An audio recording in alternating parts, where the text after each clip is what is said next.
မင်္ဂလာပါမိတ်ဆွေတို့ယခုလိုနှစ်သိချိန်ခါသမီးရမှာမိတ်ဆွေတို့အားလုံးမင်္ဂလာပေါင်းနဲ့ခါညောင်းပါစေလို့ဥစွာပထမနှုတ်ခွန်းဆက်တာအပ်ပါတယ်ကျွန်တော်နာမည်ကတော့ရဲလင်းထုံးပါ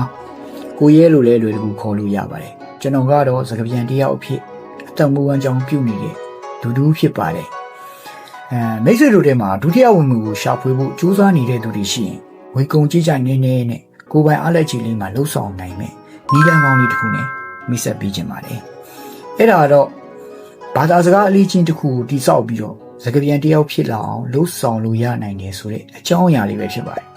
ဒီဗီဒီယိုလေးမှာတော့စကားပြန်တယောက်ဖြစ်ဖို့ပြိုးထောင်ရမယ်အလေးကျင့်ကောင်းနေနဲ့ပတ်သက်ပြီးတော့တင်ဆက်ပြီးတော့မှဖြစ်လို့အဆုံးထိလိုက်ပါကြည့်ရှုပေးဖို့လည်းဖိတ်ခေါ်ရပါတယ်ခင်ဗျာနံပါတ်1အခြေခံစွမ်းရည်များကိုပြုစုပြိုးထောင်ခြင်းအခြေခံစွမ်းရည်များဆိုတဲ့နေရာမှာတော့အတန်ထွက်နည်းစနစ်စာလုံးရေးသားနည်းနဲ့ဝါကြတည်ဆောက်နည်းတို့ပဲဖြစ်ပါတယ်အရင်ဆုံးတန်ထွက်နည်းစနစ်ကိုဒီစနစ်တကျသင်ယူပြီးတော့အဲ့တန်ထွက်နည်းစနစ်ကရင်စာလုံးဘယ်လိုရိုက်တယ်လဲပြီးရင်အဲ့ရိုက်ထားတဲ့စာလုံးတွေကိုအသုံးချပြီးတော့ကျွန်တော်တို့ဝါကြဘယ်လိုတည်ဆောက်လဲဆိုတာကိုစနစ်တကျအစစ်စစ်လေ့ကျင့်ရမှာဖြစ်ပါတယ်ဒီနေရာမှာအဆင့်ကျော်လို့မရပါဘူးเนาะအဆင့်ကျော်သွားတာ ਨੇ အထက်ရောက် level တွေမြင့်သွားတာ ਨੇ ကျွန်တော်တို့အခက်အခဲတွေတွေ့လာမှာဖြစ်ပါတယ်။ဒါကြောင့်လဲဆိုရင်ကျွန်တော်တို့ဘာသာစကားလေ့လာတာကအထက်မြင့်တိုက်တစ်လုံးကိုတိစောက်တာ ਨੇ အလားတန်တူပါတယ်။အထက်မြင့်တိုက်ကိုတိစောက်မယ်ဆိုရင်အခြေခံ foundation ကိုခိုင်ခိုင်တိစောက်မှသာလျှင်အထက်မြင့်လာတဲ့အခါမှာအခက်အခဲမရှိတက်သွားဆောက်လုပ်သွားနိုင်မှာဖြစ်ပါတယ်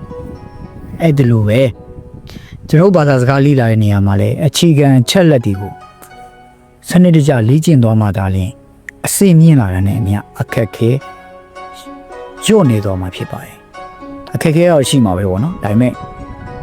တက်နိုင်ဆုံးညွတ်နေသွားမယ်ဒါကြောင့်ကျွန်တော်အနေနဲ့အခြေခံစွမ်းရည်တွေကိုစနစ်တကျမပြင်းမရည်ရွယ်နဲ့လေ့ကျင့်ပါလို့တိုက်တွန်းခြင်းပါတယ်နံပါတ်2ဝါဟာရများကိုမှတ်သားတတ်တဲ့လေ့ကျင့်ဖြစ်အောင်ကြိုးထောင်ခြင်းဒီနေရာမှာကျွန်တော်ဆိုလိုချင်တာကတော့မီနီချက်တာကိုပြောရတာဖြစ်ပါတယ်ဘူးတော်တော်များများမီနီချက်ကြရပေါ့နော်ဘာကြောင့်မီနီချက်ကြလဲဆိုတော့စကလုံးတွေများများသိအောင်လို့ချက်တာပေါ့စကလုံးတွေများများသိရင်ကျွန်တော်များများနားလည်မယ်များများနားလည်များများပြောနိုင်မယ်ဆိုတဲ့ယူဆချက်နဲ့လှုပ်ဆောင်ကြတယ်လို့ထင်ပါတယ်ဒါပေမဲ့တကယ်မှာကြတော့ကျွန်တော်တို့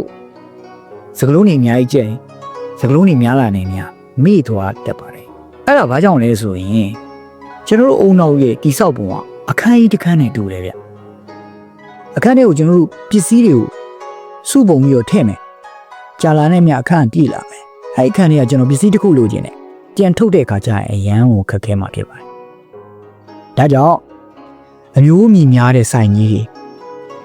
နော်ကုမ္ပဏီကြီးတွေမှာစတိုဆိုတဲ့နည်းပညာကိုအသုံးချပြီးတော့ဘင်ကက်တွေထားမယ်အမျိုးတွေခွဲမယ်တန်ဆိုတန်ဟုတ်တယ်မလားစားတော့ကုန်စသဖြင့်အမျိုးတွေခွဲပြီးတော့တင်းဆဲကြတာဖြစ်ပါတယ်အဲ့လိုသိမ်းဆဲမှတိုင်းလူကျင်တဲ့ချိန်တိုင်းပြန်ထုတ်ရတာလွယ်တယ်ဖြစ်တယ်ကျွန်တော်တို့ရဲ့မီနီချက်တဲ့နေရာမှာလည်းအဲ့ဒီအချက်ကအခြေခံချက်ဖြစ်တယ်တကယ်လို့သာမီနီချက်မယ်ဆိုရင်မီနီနေရာဘယ်လိုခေါ်မလဲအများကြီးပဲလေပေါ့တွေ့ကြရ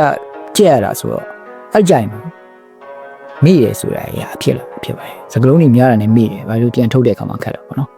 အဲ့တော့ကျွန်တော်တို့ကမီနီတွေကိုအုပ်စုတွေခွဲမယ်မျိုးတွေခွဲမယ်အဲ့လိုခွဲပြီးတော့မှတ်သားပြီးတော့ကြက်မယ်နောက်ပြီးတော့တူရတွေစုမယ်ဒါမျိုးလှုပ်ဆောင်မယ်ဆိုရင်ကျွန်တော်တို့လူချင်းချင်းချင်းကြရင်အဲ့ဟာအကြောင်းအရာစဉ်းစားရတဲ့တစ်ဆက်တည်းပေါ်လာမှာဖြစ်ပါတယ်ဒါကြောင့်မီနီမကြက်ပါနဲ့လို့ကျွန်တော်ကတိုက်တွန်းချင်ပါတယ်အဲ့လိုပဲအခုစကလုံးတွေကိုမှတ်သားတဲ့နည်းပညာနည်းစနစ်တွေကလည်းများပြားလွန်တဲ့အတွက်ကြောင့်ကျွန်တော်တို့လေ့ကျင့်ခန်းတင်ခန်းစာတွေမှာနောက်ဗီဒီယိုပို့စီမှာပေါ့နော်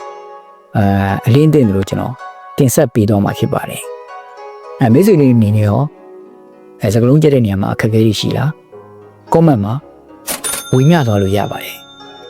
ကျွန်တော်လည်းတက်နိုင်တဲ့လောက်ဒီအခက်အခဲတွေဘယ်လိုဖြေရှင်းရမလဲဆိုရင်နည်းလမ်းတွေကို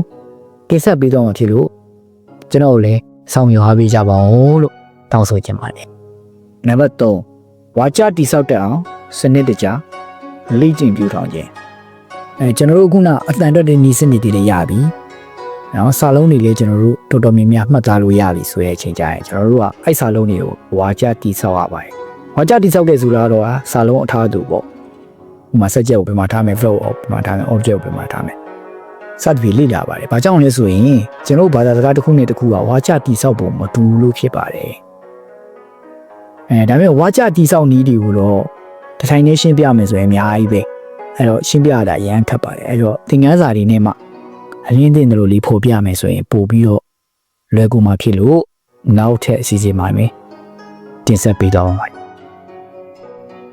နံပါတ်4အကြစွမ်းရည်ကိုပြုစုပြုထောင်ခြင်းအကြစွမ်းရည်ဆိုတဲ့နေရာမှာနားထောင်နိုင်တဲ့စွမ်းရည်ကိုပြောတာပေါ့နော်အဲဒီနေရာမှာကျွန်တော်ကြားဦးတယ်ဗျကျွန်တော်လုပ်ဘူးတယ်ပေါ့နော်ဒီတော့သူကပြောရဲများများနားထောင်မှနားရည်ဝသွားပြီးတော့အတူအဆင်ပြေသွားမယ်ဆိုတာမျိုးပါကျွန်တော်လည်းအဲ့လိုမျိုးဗီဒီယိုတွေဖွင့်ပြီးတော့နားထောင်တယ်ဘယ်လိုညပဲဖွင့်လို့နေအစီအစဉ်တွေကိုနားထောင်ပြီးတော့အိတ်တယ်ဒါပေမဲ့လုပ်ကြည့်တယ်ဒါပေမဲ့တကယ်ကြတော့မထီရောက်တာကိုတွေ့ရတယ်အဲ့ဒါဘာကြောင့်လဲဆိုတဲ့အခုဆိုရင်ကျွန်တော်နားမလဲလို့ပေါ့နော်သူ့ဘာပြောနေလဲနားမလဲဘူးနားမလဲတဲ့အကြောင်းကျွန်တော်ကြားတဲ့စွမ်းရည်ရတယ်မတိုးတက်လာနော်အတန်ထွက်တဲ့နည်းစနစ်တွေကျွန်တော်မသိတဲ့အတွက်ကြောင့်သူတို့ဘလို့အတန်ထွက်သွားမှန်းကိုကျွန်တော်မသိအဲအကြောင်းအကြားစွမ်းရည်တွေကတိုးတက်မလာတာဖြစ်တယ်အဲ့တော့အကြားစွမ်းရည်ကိုလည်းစနစ်တကျနည်းစနစ်တွေနဲ့ပြုစုပြုထောင်ဖို့လိုတယ်အခုနပြောတဲ့အခြေခံချက်၃ချက်ဖြစ်တယ်အတန်တက်နည်းစနစ်စာလုံးအတန်တက်နည်းစနစ်ဝါကြတိဆောက်တတ်ပြီဆိုရင်နားထောင်မှုစတင်ပြုလုပ်လို့ရတယ်အဲ့လိုမှမဟုတ်ဘဲနဲ့ဘာမှမသိမဲ့ဘူးဒီဘာမသိနားထောင်မယ်ဆိုရင်တော့ကျွန်တော်ကတော့တက်လာတယ်လို့မတွေ့ဘူးပေါ့နော်မိတ်ဆွေတို့အနေနဲ့ရောတကယ်လို့အဲ့လိုနားထောင်ရင်းနဲ့စကားပြောတတ်တာရဲ့လူတွေများရှိတာလူတွေဘာမှနားမလဲဘယ်နဲ့နားထောင်ရင်းနဲ့ပေါ့နော်စကားပြောတတ်လာရလို့ရှိတယ်တချို့တရှင်းနားထောင်ရင်းနဲ့စကားပြောတတ်လာတယ်ဒါမျိုးတွေရှိနေ comment လေးမှာဝင်ပြသွားကြပါအောင်လို့ပြောချင်ပါတယ်နားထောင်စွမ်းရည်နေနဲ့ပတ်သက်ပြီးတော့လေလေ့ကျင့်ခန်းလေးတွေလုပ်ပြီးတော့လေ့ကျင့်ရတာဖြစ်ပါတယ်အဲ့လိုလေ့ကျင့်ပြီးအဲ့လိုလေ့ကျင့်ခန်းတွေကိုလည်းနောက်ကျွန်တော်အလင်းတင်တို့တင်ဆက်ပေးပါအောင်ပါခင်ဗျာနံပါတ်5စကားပြောတဲ့အလေ့ကျင့်ကိုပြုစုပြောထောင်ခြင်းစကားပြောတဲ့အလေ့ကျင့်ကိုပြုစုပြောထောင်ဖို့လိုလားလို့တချို့လူတွေကတော့မေးကောင်းမေးကြလိမ့်မယ်ပေါ့နော်စကားပြောတာပဲဒီတိုင်းပဲပြောလိုက်ရင်ရတာပေါ့ဒါပေမဲ့လေဒီနေရာမှာစကားပြောရဲဆိုတဲ့အပြင်ကိုကျွန်တော်တို့ကဘာသာစကားတစ်ခုမှာသူတို့ရဲ့ရိုးရာယဉ်ကျေးမှုတွေဓလေ့ထုံးစံတွေနောက်ပြီးစီမင်းစည်းကမ်းတွေပေါ့ဆောင်ထိန်ရမယ်လိုက်နာရမယ်ကျင့်ဝတ်တွေရှိပါတယ်အဲ့ဒါတွေအစားတည်အောင်လုပ်ပြီးတော့စကားပြောတဲ့နေရာမှာလည်းချောချောမွေ့မွေ့ဖြစ်အောင်ကျွန်တော်တို့ကစနစ်တကျလေ့ကျင့်ထားဖို့လိုအပ်ပါတယ်အဲ့လိုလေ့ကျင့်ထားမှဒါလည်းစကားပြန်ကောင်းတယောက်ဖြစ်လာမှာဖြစ်ပါတယ်တကယ်လို့စကားပြန်တယောက်လုပ်မယ်ဆိုရင်ကိုလေးလာတဲ့ဘာသာတစ်ခုကိုပဲလေ့ကျင့်ရုံနဲ့မလုံလောက်ပင်နဲ့ကိုယ့်ရဲ့စကားပြန်မဲ့ဘာသာဥပမာဗမာလိုပြန်မယ်ဆိုရင်ဗမာစကားကိုပါလိပ်ပတ်လဲအောင်ပြောတတ်ဖို့လေ့ကျင့်ထားဖို့လိုအပ်ပါတယ်ကဲဒါဆိုရင်တော့စကားပြန်တယောက်ဖြစ်ဖို့အတွက်ဘယ်လိုလေ့ကျင့်မျိုးတွေလေ့ကျင့်ရမယ်ဆိုတာရှင်းလင်းသွားလောက်ပြီလို့ညွှန်လင်းပါတယ်တကယ်လို့မရှင်းလင်းခဲ့ဘူးဆိုရင်လည်းကျွန်တော် comment မှာမြင်နိုင်ပါတယ်အဓိကကတော့တခြားဘာသာစကားကိုကိုယ့်ရဲ့မိခင်ဘာသာစကားကဲ့သို့လေ့ကျင့်တဲ့အလေ့ကျင့်ကောင်းလေးတွေပြုစုပြုထောင်ဖို့အဓိကလိုအပ်တာဖြစ်ပါတယ်ဒါကြောင့်လေကျွန်တော်ရဲ့ channel နာမည်ကို Habit Training Center ဆိုပြီးတော့နာမည်ပေးခဲ့တာဖြစ်ပါတယ်မိတ်ဆွေတို့အနေနဲ့ရောအထက်မှာပေါ်ပြခဲ့တဲ့အချက်၅ချက်ကစကားပြန်တယောက်ဖြစ်ဖို့လုံလောက်တဲ့လေ့ကျင့်မှုတွေဖြစ်မလားဒါမှမဟုတ်ရင်ဘယ်လိုအချက်တွေကိုထည့်သွင်းလေ့ကျင့်ဖို့လိုရမလဲဝင်ရောက်ကြံပြဆွေးနွေးသွားနိုင်ပါတယ်ဒါပြင်ဒီထဲမှာတရုတ်စာတင်နေတဲ့လူတွေရှိရင်လည်းကျုံတွေ့ရတဲ့အခက်အခဲတွေကို